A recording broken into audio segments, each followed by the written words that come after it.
touche mon cœur cette semaine, c'est ma façon de dire, hein.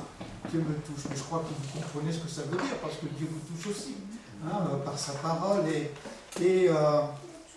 j'avais prévu de vous partager quelque chose, et puis finalement, je vous partage autre chose ce matin, certainement que ce que j'avais prévu, pour aujourd'hui, je le ferai dimanche prochain, mais peu importe. Alors que cette semaine, je fais mon plan de lecture biblique, je médite tout ce que Dieu me dit, et puis voilà, c'est en train de se préciser dans mon cœur. Ce que je vais vous partager ce matin, c'est pas forcément quelque chose, forcément toujours agréable à entendre. Mais vous savez, quand Dieu nous dit des choses qui nous semblent désagréables, c'est jamais pour nous faire du mal. C'est toujours pour notre bonheur, hein, c'est toujours pour qu'on soit dans le meilleur, parce que Dieu veut vraiment le meilleur pour nous. Ça me rappelle d'ailleurs le fait que quand Jésus était avec ses disciples, à un moment donné, il va dire ceci, hein, vous connaissez ce texte, si vous mangez de ma chair, vous buvez de mon sang, vous ne pouvez participer au royaume de Dieu. Vous pouvez me suivre en fait, vous pouvez être mes disciples, vous ne pouvez pas. Et à ce moment-là, les disciples qui étaient là avec lui, les gens qui suivaient Jésus, lui ont dit, mais oh Seigneur, c'est ta parole est trop dure, on ne peut pas l'écouter. On s'en va. Puis seuls quelques, les disciples qu'on retrouve dans la parole de Dieu, eh bien, sont restés avec Jésus. Alors, on doit, c'est bon quand Dieu nous parle et on doit écouter ce que Dieu nous dit. Et vous savez bien, parce que je vous l'ai partagé déjà plusieurs fois, Dieu a mis sur mon cœur pour cette année, le thème principal de cette année, le domaine de la joie. Et Dieu désire nous emmener dans la joie, de toute façon, ça c'est sûr. Il ne veut pas qu'on soit malheureux.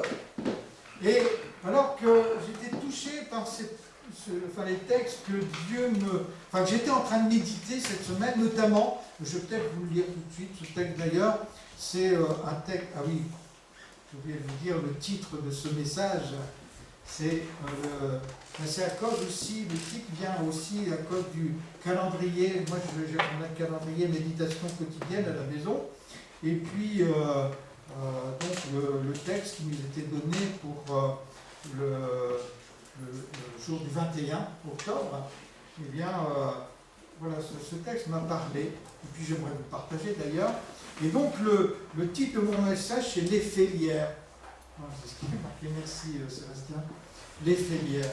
Alors, vous connaissez cette publicité qui parlait de l'effet qui se coule, hein. Alors ce matin, oui, moi, c'est pas l'effet qui se coule, mais l'effet lierre, et l'effet lierre a un impact important dans notre vie. Alors, ceux qui ont les calendriers méditation quotidienne, bien, vous l'avez lu. Hein.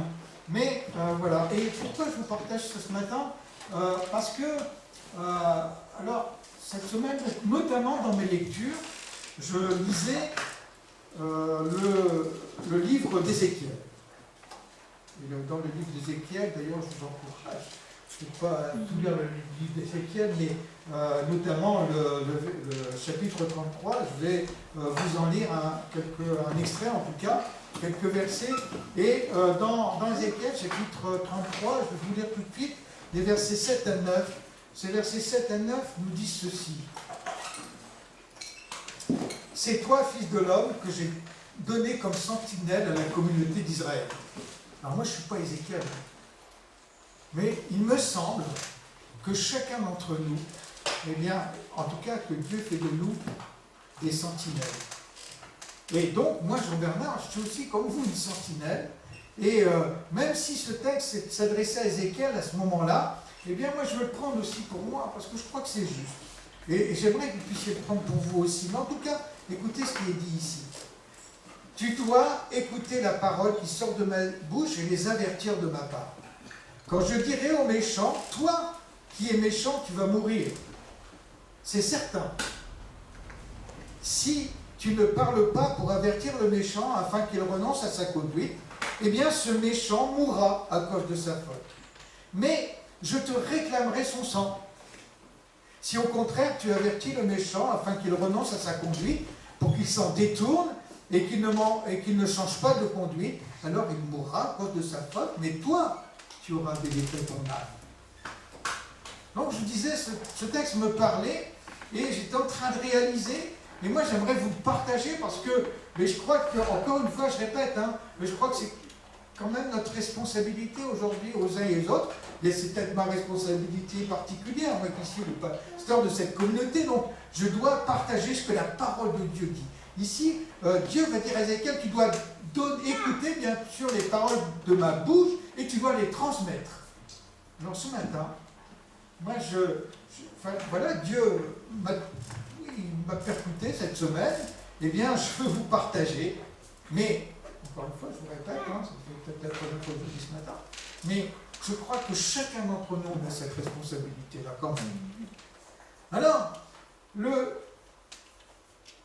je vous disais, je vous parlais de cette histoire de joie, et je crois vraiment que Dieu veut qu'on ait la joie. Mais, donc, je vais vous dire là tout de suite, certainement qu'on en a déjà parlé, je vous en ai déjà parlé, et puis voilà. Mais, dans mon vécu et dans votre vécu à chacun d'entre vous, il y a forcément des sujets, des choses que vous vivez, eh bien, qui vous procurent du plaisir et de la joie. Mais, est-ce que ce qui vous procure du plaisir et de la joie, eh bien, est-ce que c'est quelque chose que Dieu approuve ou quelque chose que Dieu désapprouve? Waouh! Vous avez certainement beaucoup de choses à dire là-dessus, mais c'est juste une première interrogation que je pose là. Alors, est-ce que quand je fais quelque chose qui me donne du plaisir, alors est-ce que cela est forcément juste et bon? Ma réponse, certainement si vous êtes honnête, c'est de dire non. Parce que c'est pas tout ce qui me procure de la joie et du plaisir, en tout cas, c'est peut-être bon à mon sens, dans mon humanité et dans ma nature adamique, mais c'est pas forcément ce que Dieu approuve. Et d'ailleurs, c'est pas forcément bon pour moi. Juste, je vais prendre un exemple, un exemple, c'est toujours pareil, les exemples, ça vaut ce que ça vaut, mais celui qui se drogue, par exemple. Vous savez que quand il se drogue, moi je me suis jamais drogué, je me droguerai, j'espère jamais. Mais celui qui se drogue, ce que j'entends, ce que je lis, des témoignages, c'est que ça leur procure énormément de plaisir dans un instant T, on va dire. Et ça leur procure tellement de plaisir qu'ils veulent recommencer, et il y a même des addictions. Voilà, c'est juste un exemple, non? Mais, alors, encore une fois, ça vaut ce que ça vaut, mais cet exemple, je peux, donc celui qui se drogue, il va avoir du plaisir, puis en même temps, il est en train de se détruire. Donc, c'est pas parce que ça lui fait plaisir que c'est pour lui quelque chose de bon. Et, alors, certains, par exemple, voilà, il y a des natures comme ça, ils prennent plaisir à faire du mal aux autres. C'est pas parce que tu fais du mal aux autres, et c'est pas parce que ça te fait plaisir que c'est quelque chose qui est bien. Ou alors, on pourrait prendre des tas d'exemples. Mentir. Voilà, bref. Alors, ce matin, l'histoire, quand je parle de l'effet d'hier, on va tout de suite, je vais vous lire le calendrier, le commentaire qui est donné, mais en introduction, avant cette lecture, et en fonction de ce que je viens de vous partager là, j'aimerais qu'on puisse s'interroger les uns et les autres, parce que devant, moi qui suis enfant de Dieu comme vous, je pense que devant Dieu, c'est quand même quelque chose d'important de se poser la question, est-ce que mon péché m'attriste? Mon péché m'attriste-t-il? Alors évidemment, je reviendrai un petit peu, qu'est-ce que le péché? Comment... Alors, je vais y venir. Mais, dans un premier temps, je vais vous lire ce texte qui était dans le calendrier. Et puis, certainement, vous comprendrez forcément un petit peu un certain nombre de pensées qu'on va partager ce matin. Je vais essayer d'être très rapide, d'ailleurs. Le lierre est très ingénieux pour conquérir les arbres. Ses racines crampons, et peut-être que tu peux mettre la première diapo, Forestien. Ces racines crampons se glissent dans les anfractuosités des troncs, des poils racinaires s'adaptent parfaitement au support. En outre, les racines sécrètent une colle forte contenant des nanoparticules qui les soudent à l'arbre. Puis, le dessèchement des poils s'accompagne de réactions physico-chimiques complexes qui augmentent encore l'adhésion au support. Ainsi en est-il du péché. Il s'accroche par ruse et malice à celui qui accueille le péché, à celui qui l'accueille. Le péché, comme le lierre, peut mettre des mois et des années pour s'incruster, se développer et recouvrir complètement sa victime, lui voler la lumière, l'étouffer. À chaque promenade, le long des canaux alsaciens, j'observe que la quasi-totalité des arbres brisés ou abattus est couverte de lierre. C'est que le feuillage abondant du lierre offre une forte prise au vent. C'est ainsi que les tempêtes de la vie font choir ceux qui se sont laissés enlacer par le péché. Orgueil, critique, rancune, colère, haine secrète, pensée impure, etc. Comme le lierre, le péché doit être coupé à la racine, ou mieux, déraciné. Le moyen radical d'extirper le péché est une sincère repentance, une confession courageuse des égarements. Celui qui se cache des transgressions ne prospère point, mais celui qui les avoue et les délaisse obtient miséricorde. Voilà ce texte qui était donné dans le calendrier de ce du 21. Et alors, sur la photo que vous voyez là devant, vous savez quoi? C'est un arbre de fond de mon jardin. Et alors vous voyez, il y a le lierre qui est là. Et je vais vous dire quelque chose. Chaque année, début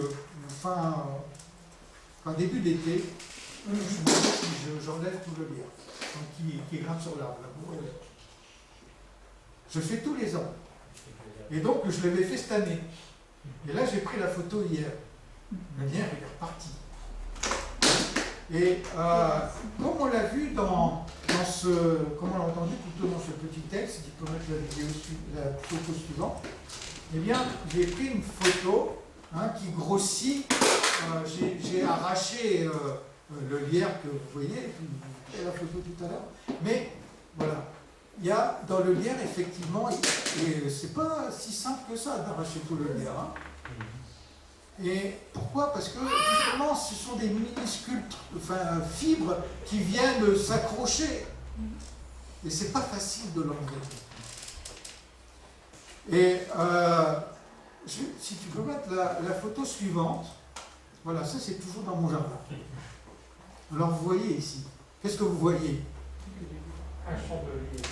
Vous voyez du lierre. Est-ce que vous voyez quelque chose d'autre? Non. On ne voit plus que le lierre. Vous savez quoi? Derrière ce lierre-là, il y a un mur. Mais aujourd'hui, on ne le voit plus. Le mur, on le voyait quand on est arrivé, on achetait la maison en 1985, pas 1800. 1985. Oui, 85. Et le mur, enfin, il y avait un mur. Aujourd'hui, on ne voit plus le mur. On voit que le lierre. Pourquoi? Parce que autant j'arrache le lierre autour des arbres, et le lierre sur ce mur-là, mais je ne l'ai jamais fait. Aujourd'hui, vous verriez le tronc, ça fait des troncs énormes. Et si je suis quasiment sûr que si je voulais enlever le lierre aujourd'hui de ce mur, certainement je démolirais mon mur. Et alors, pourquoi je suis en train de vous dire ça? Face à ce que on a lu de cette intro par rapport au calendrier, alors si tu peux lancer le diapo suivant, Sébastien. Alors, hier c'est le même arbre en haut et en bas, mais j'ai enlevé le lierre. C'est ce que nous devons faire, frères et sœurs. Le lierre, l'effet lierre. Frères et sœurs, qu'est-ce que cette histoire nous raconte? Eh bien, c'est que si je laisse ma vie, le lierre, il est comme le péché. Alors, dans la Bible, on ne retrouve pas cet exemple-là. Dans la Bible, on va dire que le péché, il est assimilé à la lèpre. Alors, la lèpre, nous, aujourd'hui, on ne la connaît plus. C'est plus une maladie qui est courante, en tout cas pas dans nos régions. Mais par contre, le lierre, je ne sais pas si vous en avez dans votre jardin, mais quelque part, c'est comme la lèpre, c'est une vraie calamité, quoi. Mes frères et sœurs, si je vous parle de ce texte ce matin, c'est que la nature nous donne des leçons. Et l'effet lierre, eh bien, ça donne une leçon pour nous. J'aimerais que vous puissiez, c'est pour ça que vous aimez les photos, que vous puissiez vous en rappeler que, enfin, ce lierre est comme l'image du péché. C'est-à-dire, ça commence tout doucement. Hein, donc, par exemple, si vous prenez la photo du haut avec le lierre sur l'arbre, bon, il n'y en a pas encore tant que ça, parce que je vous l'ai dit, j'en avais arraché, enfin, l'arbre, j'avais enlevé tout le lierre dessus, au début d'été, quoi. Mais si je l'avais laissé, l'arbre, il serait comme le mur, quoi. On ne verrait plus le tronc. Mes frères et sœurs, le péché, pour nous, c'est exactement la même chose. Le péché, on ne doit pas le laisser en nous. Ou je vais dire autrement, si je ne fais rien dans ma vie avec le péché, si je ne fais rien, si je vis ma vie bon an, mal an, comme on dit, tranquillement, je laisse les choses courir, si je ne prends pas sur moi d'arracher le péché, eh bien, ce qui va se passer, c'est que ma vie, au lieu de refléter Jésus, eh bien, elle va refléter, comme le mur qui est recouvert de lierre, eh bien, ce que va refléter ma vie, ce ne sera pas la vie de Dieu, mais ce sera le péché en réalité. Parce que je vais vivre, et c'est une des raisons pour lesquelles je dis aujourd'hui, enfin, en tout cas, on peut dire, et moi je le proclame, parce que je crois que c'est juste, le fait que si je vis comme le monde aujourd'hui,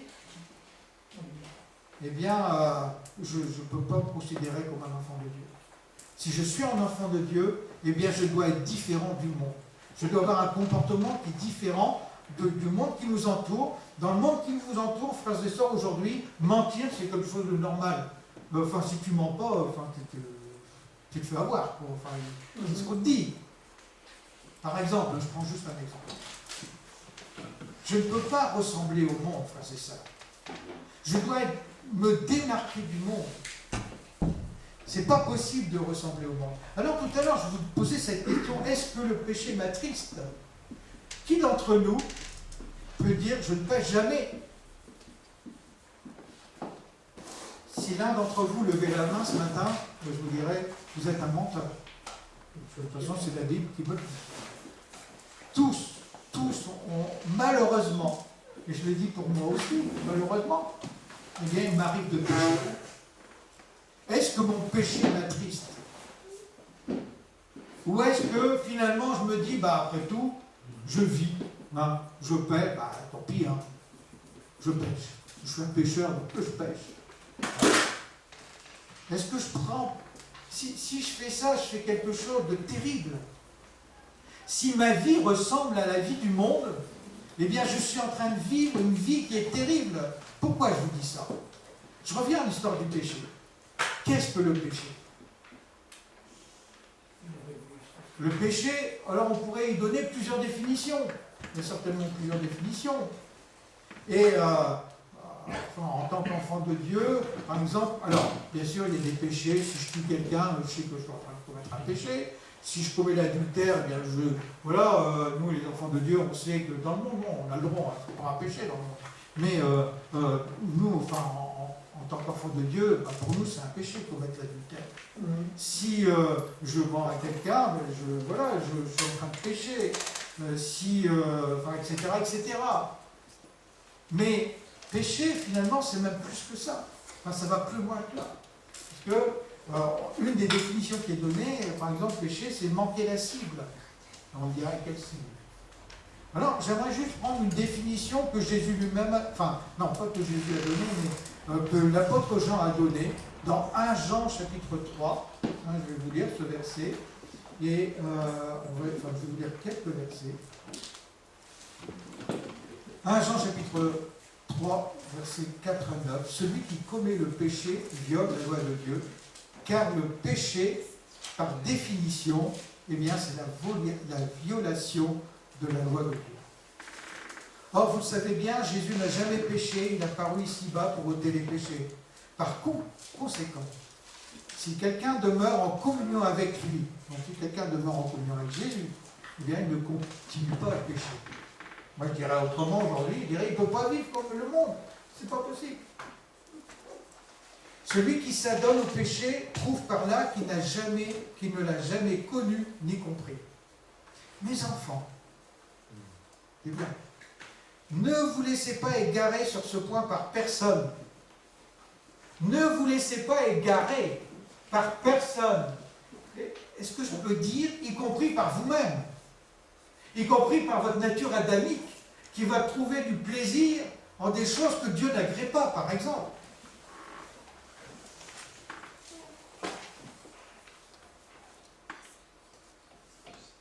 Et juste celui qui fait ce qui est juste, qui est juste aux yeux de Dieu. C'est-à-dire ce qui correspond à la volonté de Dieu, c'est ce que dit ce verset. Tout comme Christ lui-même est juste en accomplissant la volonté de son Père. Et là, Jean va même aller très loin en disant « Celui qui s'adonne au péché est un enfant du diable. » Celui qui s'adonne, c'est-à-dire celui qui vit le péché, puis ça ne lui fait rien. C'est pas grave. Je pêche, tout simplement parce que c'est ma nature. Je suis dans le monde, et puis le monde, il m'influence. C'est vrai que le monde nous influence, vous savez. Il m'influence, et puis, vous savez, le monde, l'impact du monde, il ne faut pas, faire comme si le monde ne nous impactait pas, ce serait terriblement dangereux. Parce que finalement, si on fait comme si le monde ne nous impacte pas, on va trouver les choses que le monde fait finalement normales, comme la norme que Dieu désire. Mais Dieu est le même, hier, aujourd'hui, éternellement, il ne change pas. Ce qu'on lit dans la parole de Dieu, ce que Jésus nous dit dans sa parole, c'est ça sa volonté. Frères et sœurs, celui qui s'adonne au péché, celui qui vit sa vie sans que le péché l'attriste, eh bien, c'est un enfant du diable. Je le dis de verset autrement, mais je ne pense pas me tromper dans l'idée qui est donnée par l'apôtre Jean ici.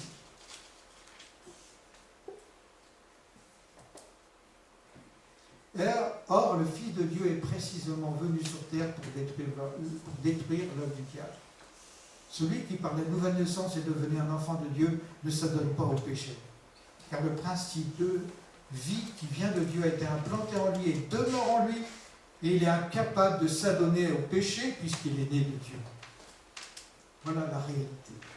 Voilà les deux aspects. Voilà pourquoi, frères et sœurs, chacun d'entre nous, on ne doit pas laisser ce lien du péché, on ne doit même pas le laisser cohabiter avec nous.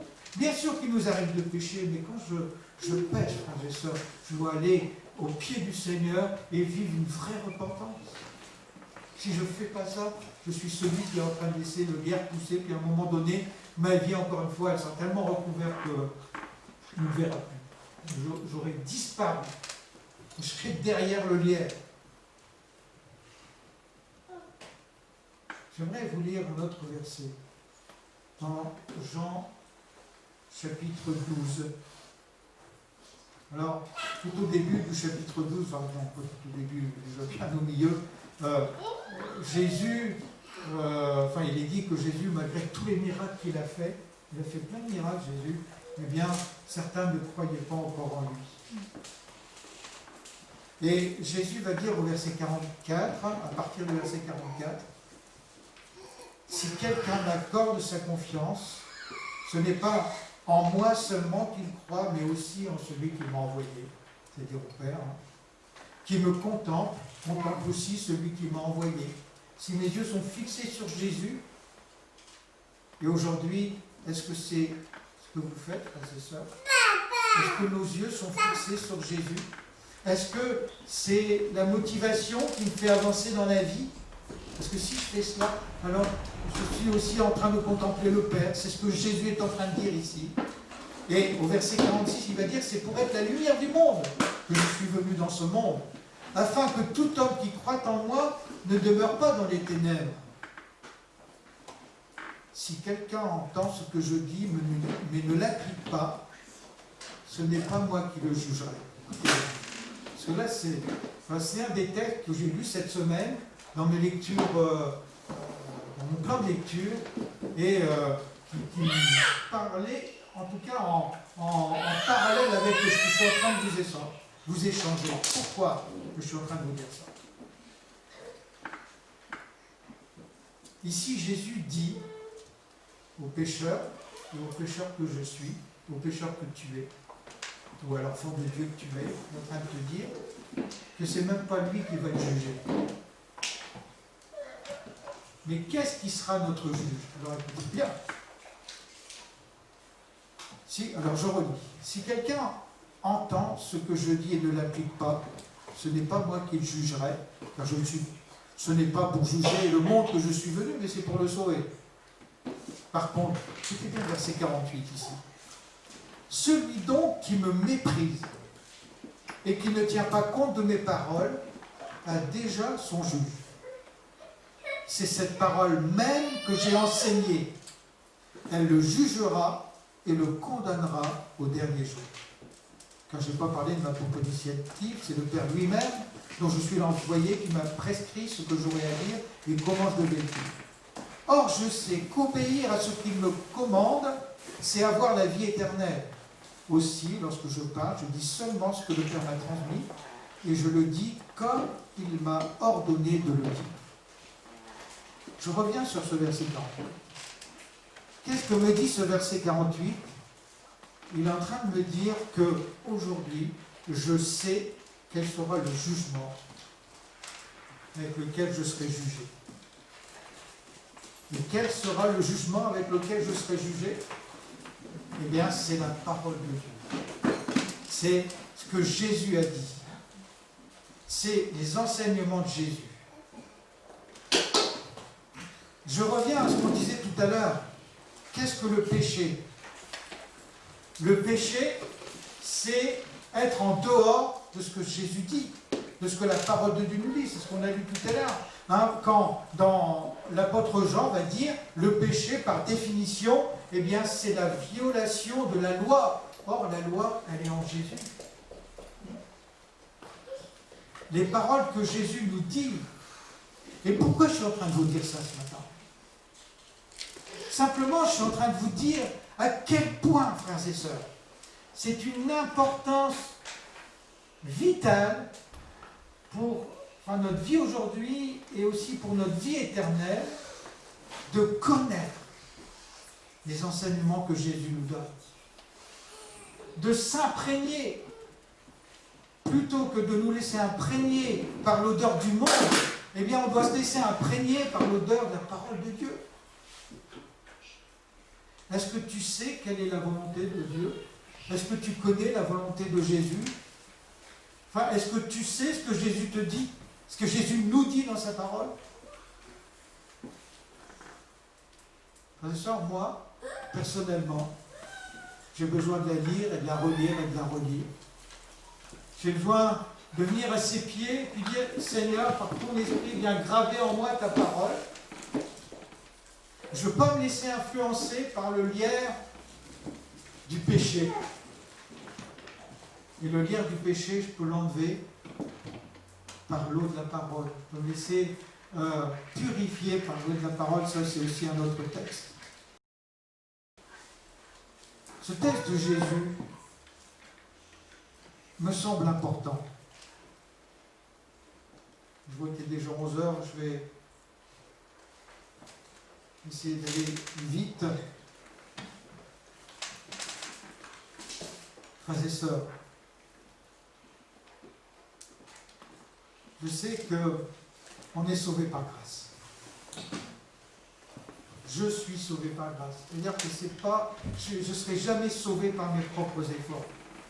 Mais là, il y a quand même quelque chose qui attire mon attention parce que Jésus va dire que celui qui méprise, je peux penser être sauvé par grâce, mais sauvé par grâce ne m'autorise pas à mépriser ce que Dieu dit, ce que Dieu m'enseigne. Autrement dit, si je ne prends pas en compte ce que Dieu enseigne, comment je dois être, comment je dois me comporter, et quand je prends en compte ce que Jésus m'enseigne, dans les évangiles par exemple, mais dans toute sa parole, et que enfin, je ne prends pas en compte cela, mais ou que je laisse... Enfin, comment je vais dire ça? Que ce n'est pas la priorité de ma vie. Est-ce que je ne suis pas en train de mépriser ce que Dieu me dit?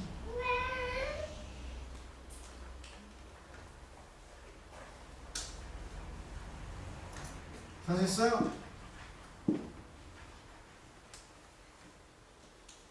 dans Matthieu chapitre 12, peut-être que tu... Ben voilà, merci Sébastien. Si quelqu'un entend ce que je dis et ne l'applique pas, ce n'est pas moi qui le jugerai, parce que ce n'est pas pour juger le monde que je suis venu, c'est pour le sauver, hein, c'est le même texte que Jean. Hein. Celui donc qui me méprise et ne tient pas compte de mes paroles a déjà son juge.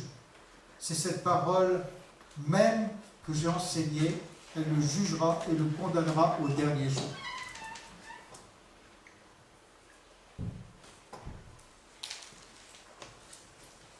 Ce que je voulais vous dire ce matin, c'est attirer votre attention, frères et sœurs, sur l'effet lière.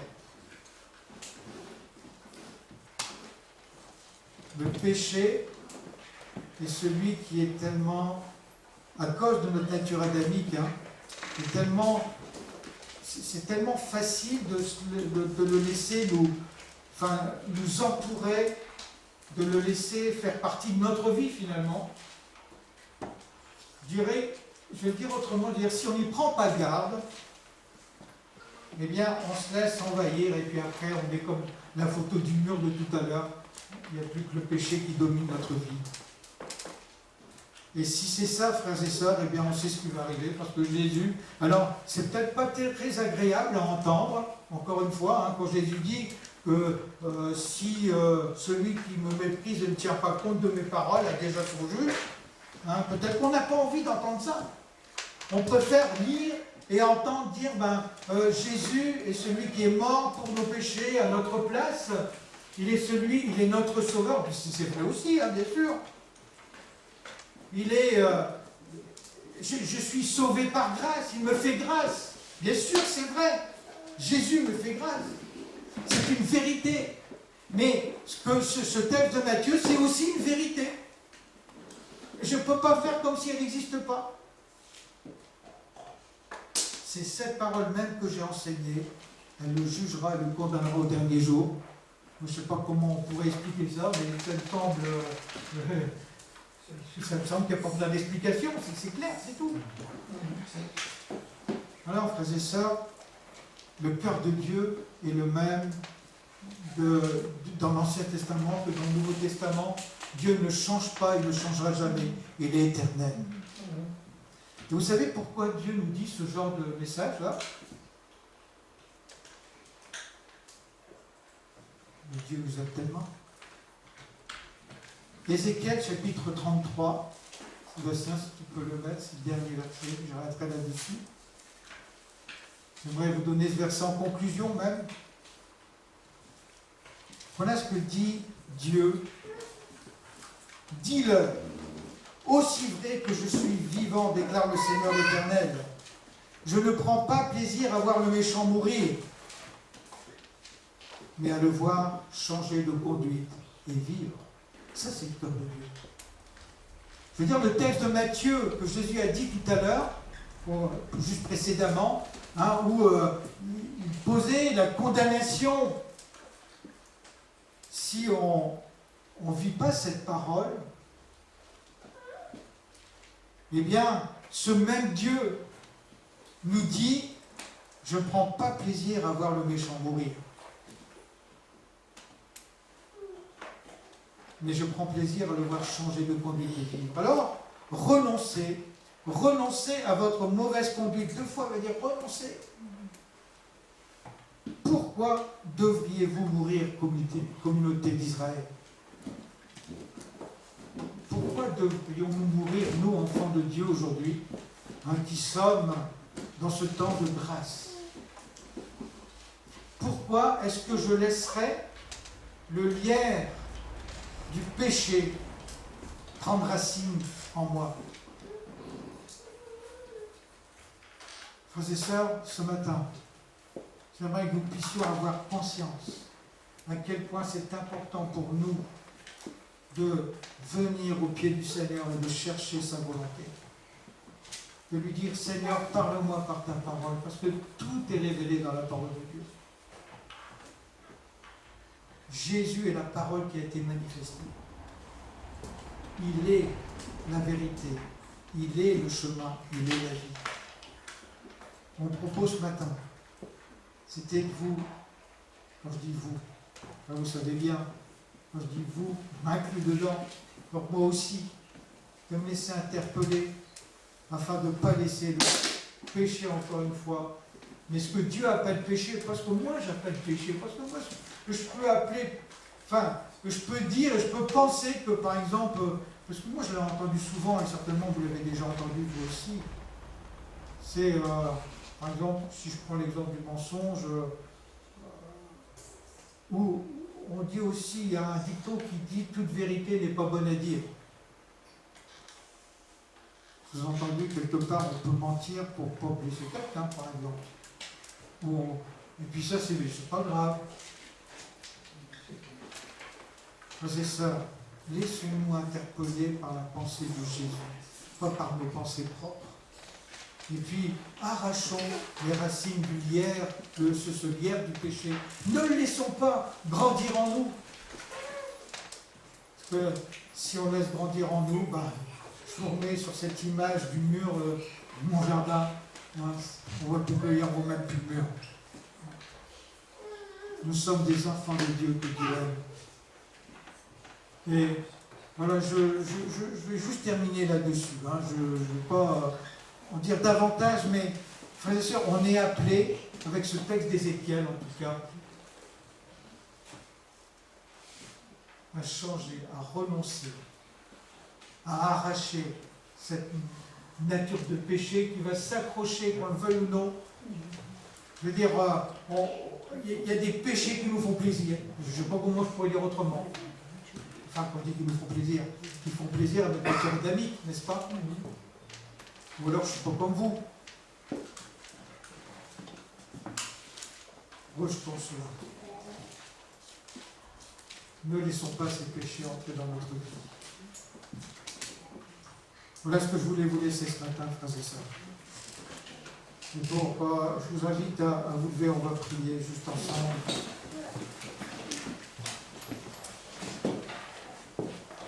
Seigneur, tu es, toi, un Dieu rempli d'amour. Et tu nous aimes tant que tu nous dis des vérités. Seigneur, des vérités qui ne sont pas faciles à entendre quelquefois. Mais Seigneur, les vérités que tu dis, elles sont toujours pour notre bien, parce que tu es ce Dieu qui nous aime.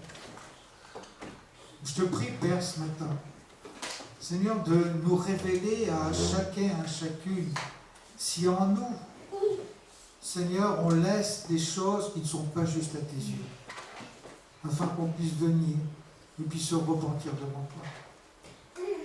Je te prie, Père, de nous montrer si notre vie, Seigneur, manifeste ta vie à toi, plutôt que manifester la vie du diable, comme on l'a vu dans un des textes de ce matin.